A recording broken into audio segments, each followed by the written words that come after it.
Welcome to 5 Minutes of Mime, the longest running podcast dedicated to the performance art of mime. I'm your host, S.C. Angerman.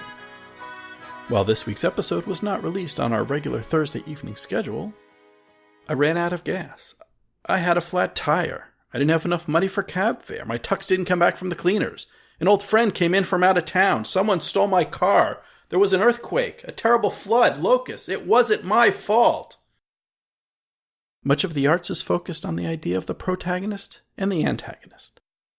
The protagonist is the main character, sometimes the hero, and often the character with whom we, as the audience, are meant to identify. The story arc or plot resolution presents the protagonist reaching a goal or the conclusion of some challenge, while the antagonist stands in opposition to the protagonist, sometimes as the villain. The antagonist may be an individual character or force of nature, or indeed even an abstract concept with which the protagonist is confronted. But this construction is a simple view of narrative structure. For indeed, in the complex manifold of that which we call reality, each person is a protagonist of his or her story. From this frame of reference, that which opposes as antagonist is in turn protagonist from that opposing referential position. And so for tonight's performance, protagonist and antagonist debate the implications of the search for truth in art.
If art is to reflect reality and to illuminate the audience, not merely to entertain, but also to educate, then must not all frames of reference be considered equally valid and therefore true? However, if art is the action of an expression of truth, and yet that action is by its very nature limited in breadth and depth, finite in perspective, restricted by position, then can any art created by or for the mortal senses be true? Thanks to all of our guests on tonight's show. If you'd like to learn more, please visit us at 5minutesofmime.com. Join the conversation on our Facebook listeners page, the 5 Minutes of Mime Quiet Storm, and on Twitter at 5 Minutes of Mime. Send your comments to comments at 5minutesofmime.com. Remember to visit the 5 Minutes of Mime store at TeePublic, and please leave a review for us on iTunes. From the 5 Minutes of Mime team and myself, S.C. Angerman, we will see you when we see you. Until next mime, good night.